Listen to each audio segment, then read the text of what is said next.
mga Pilipino kapag sardinas ang usapan, simpleng gisa lang agad ang naiisip para pasarapin. Pero alam nyo, marami pang ibang paraan para ma-enjoy ang sardinas sa ating mga lutuin. Nasanay na kasi tayo sa tradisyonal na gisadong sardinas. Ngayon, gusto naming ipakita sa inyo na ang paborito nating canned sardines pwede pang i-level up para maging espesyal at kakaibang mga ulam. Imagine, mula sa simpleng sardinas, magkakaroon tayo ng mga unique dishes na pwedeng-pwede nyong gawin sa bahay. At eto pa ang good news, kahit anong brand ng sardinas ang gusto nyo, pwedeng-pwede nyo itong gamitin sa mga ituturo naming recipes. Kasama natin ngayon si Chef Hans, isang kilalang chef na eksperto pagdating sa pagluluto ng masarap at kakaibang ulam. Ipapakita niya sa atin kung paano gawing special ang ating paboritong sardinas na siguradong magugustuhan ninyo. Welcome to another food venture dito sa Pilipinas at kasama natin si Chef Hans ng Budbol at pati ng Zuru Ramen para bigyan tayo ng luto or putahing sardinas na swak sa panlasa ninyo. Chef Hans? Alright, thank you so much for inviting us and for having us in your show.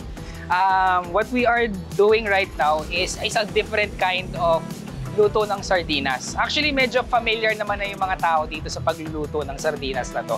But syempre, dahil nasa budbol tayo, we will make a budbod recipe using sardinas. Okay? So later on, papatikim ko siya sa'yo. Okay? So sa start tayo, syempre, paggagamit tayo ng sardinas. So ang ginamit ko dito, hindi ko na sasabihin yung brand, pero this is a tomato-based na sardines. Hiniwalay natin yung ating, yung sauce niya na tomato. Meron tayong onion, garlic, lemon, pero pwede rin kalamansi, merong egg at saka onion leeks. And of course, yung special fried rice ng budbol. So by that, we start by heating our oil. By heating our pan, lagay lang tayo ng konting oil. So preheat lang natin yung oil. Then I'll put the onion. And then we put garlic. So gisa lang natin siya. So parang normal lang na ulam ng Pilipino. So, hintay lang natin hanggang sa medyo mag-translucent na yung ating onion. So, lagay natin yung sardinas. So, 4 na sardinas. Yan. Okay. So, dito, medyo i-ano lang natin siya. Medyo i-fried natin ng konti yung ating sardinas. And then, syempre, wag natin itapon yung tomato sauce kasi siya yung flavor. So, we add tomato sauce here. Then, takpan lang natin saglit while we prepare the egg. So, lagay lang tayo ng egg. Okay. After that, i-boost lang natin to. Actually, alam mo, parang ano to eh. Parang medyo para siyang donburi style, which is a rice bowl na Japanese. So, ganyan ginawa natin. So, hayaan natin mag-set yung ating egg. Siguro mga 1 to 2 minutes here. Okay, so ito. Nakakatakam. Ready na? Nakaamoy mo ba? Naamoy na. Okay. And then, so ganito natin siya i-plate. So para siyang donburi style. Ulam on top of the rice. So ang ginamit natin yung budbol rice. And then after that, lalagyan lang natin ng garnish. Hindi ko ina-expect ang sardines na may ganitong version ng Then, lagyan ko ng lemon. pagpapasarap. So, yeah. Ito na ngayon yung ating recipe. So, ito po siya. O, diba? May Japanese style ng sardinas ngayon. Dito lang yan sa budbol. Okay? Okay, so yung next dish natin is actually a tempura sardines. So, kakaiba pa rin siya. So, ang ginamit natin dito is, una is yung ating Spanish sardines. So, ito yung nasa bote na ginamit ko. Then, of course, gumamit tayo ng tempura batter. Yung tempura batter, it's actually just flour, eggs, mixture, or pwede ka na rin namang bumili sa mga grocery. May available na tempura batter. Then, we have the onion leeks. Meron tayong egg for plating. Of course, meron tayong rice. And then, ito rin yung tempura batter. Yun. So, ngayon, nagpe-preheat tayo ng oil. Kanina, Chef Hans, binabanggit niya na 2 to 3 minutes, pwede na tayong makabuo ng mga 2 minutes. Mga 2 siguro, minutes. 2 minutes. Donburi bowl ng sardines. And this one naman po sa ating second dish, gaano siya katagal lutuin? Siguro medyo mas matagal ng konti ito kasi gusto natin maluto talaga yung tempura batter eh. So, una is tatanggalin lang natin yung ating oil dun sa sardines. Spanish sardines. Then, iro-roll mo lang siya dun sa batter. So, kaya natin siya niro-roll para kumapit sa kanya yung batter. So, tapos, i-dip lang natin yung ating... Then ready to fry. Hintayin mo lang siya maging crispy. And color golden. Yes, golden color. Then, ito yung ating rice kanina. Same as the rice na ginagamit natin for food bowl, which is secret. Piniprito pa lang, natatakam na ako. Yan. Tempura eh. I like tempura so much. Ah, talaga? Opo. Oo. Actually, di ba, kakaiba na sardinas yung na yun. tinipura natin. So, yan. So, sa pagpi-plate natin, para sakto lang. So, ganito lang gagawin natin.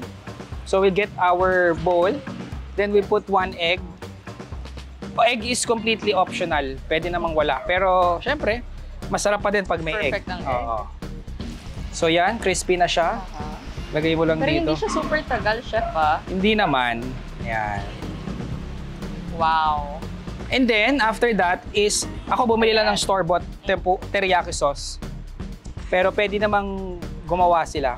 So, lagay lang tayo konti.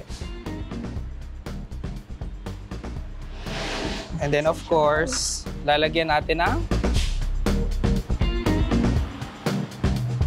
leeks. Anong tawag naman sa dish na ito? Tempura sardines. Tempura sardines. Tempura sardines. Ayan. Or pwede ring tempura don. Tempura sardines don. Ayan. Surprising ang third dish ng ating lutong sardinas. Dahil ito ay pizza sardines. Ihanda muna natin ang ingredients. Pizza crust, 2 cans of sardines, tomato paste, onion, bell pepper, mozzarella cheese, black olives, onion leeks, or lemon. Step 1, ilagay ang pizza crust sa wooden pan.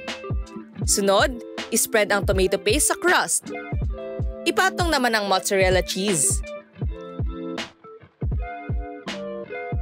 Saka ilagay ang sardinas. Step 5, sunod na ilagay ang onions.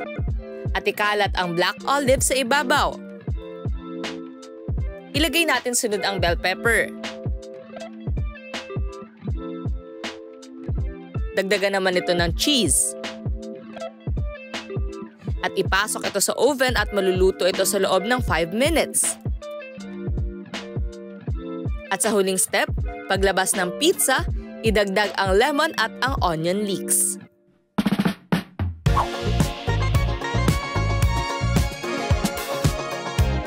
Kanina kasama natin si Chef Hans para sa ating lutong sardinas o putaheng sardinas na pwede nating lutuin sa ating mga bahay, sa ating kapwa at kung anumang okasyon po pwede ito. At ngayon itatry natin at magkakaroon tayo ng taste test sa lahat ng mga putaheng sardinas na inihain sa ating kanina ni Chef Hans at ng pizza store dito sa Aplaya. Una muna nating itatry itong donburi ng sardines. Tikman natin ngayon kung anong lasa niya at i-rate ko siya pagkatapos nito.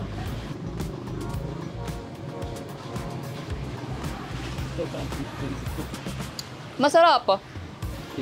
Ginamit niya dito yung kadalasang ginagamit nating sardines. Kasi yung isa ginamit natin kanina ay Spanish sardines, di ba? Hindi ko nalalasahan yung lansa. Pero sa akin, kung i-rate ko tong donburi sardines, 8.5 out of 10. Bukod sa na si Chef Hans ang nagluto, perfect na perfect din para sa ating masa, pati na din sa ating pamilya kung gusto natin siyang itry. Hindi niya pa makukuha ang 10 rating ko kasi may hinahanap pa akong tamis dito sa ating sardines. Okay, next one is tempura sardines don. Bilang avid fan ng tempura, okay siya sa akin. Lalo na meron siyang sauce na matamis. Parang kumakain ng mga Japanese dishes dito. So for me, rating ko dito sa tempura sardines don, na ginamit ay Spanish sardines, 7 out of 10. 7 out of 10 siya. Okay, last but not the least, sobrang social ng sardines na to kasi pinaghalong Spanish sardines pati ng regular sardines na makikita natin sa merkado.